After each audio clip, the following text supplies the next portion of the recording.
വീടുകൾ തോറും കയറിയുള്ള നിശബ്ദ പ്രചാരണത്തിനാണ് കാസർഗോഡ് ജില്ലയിലെ സ്ഥാനാർത്ഥികൾ സമയം കണ്ടെത്തിയത്. ഭാഷാ ന്യൂനപക്ഷങ്ങളുടെ വോട്ടുകളേറെ ഗുണം ചെയ്യും എന്ന പ്രതീക്ഷയിലാണ് ബി.ജെ.പി.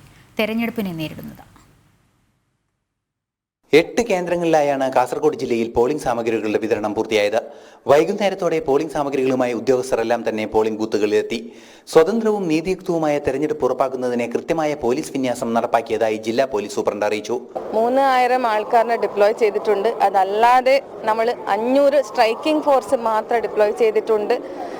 അറൌണ്ട് 130 വണ്ടികൾ പട്രോളിംഗിലുണ്ട്. അതല്ലാതെ അങ്ങനെ സെൻസിറ്റീവ് ബൂത്ത്സ് ഉണ്ട്. ഇതിൽ ഈ ഡിപ്ലോയ്മെന്റ് കൂടുതലുണ്ട്. പിന്നെ അങ്ങനെ ഉണ്ട ബൂത്ത്സിൽ കൂടുതൽ ആ ഏരിയയിൽ പട്രോളിംഗ് ഉണ്ടാവുന്നുണ്ട്. പിന്നെ അതുപോലെ നമ്മൾ SB സ്റ്റാഫും എല്ലാം പുറത്തുണ്ട്.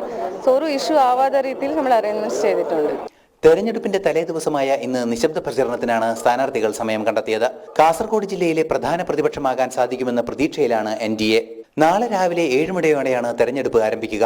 വൈകിട്ട് 5 മണി മുതൽ 6 മണി വരെയുള്ള സമയം കൊറോണ പോസിറ്റീവായ രോഗികൾക്ക് വോട്ട് ചെയ്യാനുള്ളതാണ്. കൊറോണ മാനദണ്ഡങ്ങൾ കൃത്യമായി പാലിച്ച് ഹരിത പ്രോട്ടോകോൾ കൂടി നടപ്പാക്കിയാണ് കാസർഗോഡ് ജില്ലയിലെ തെരഞ്ഞെടുപ്പ് പൂർത്തീകരിക്കുക. ജനം, കാസർഗോഡ്.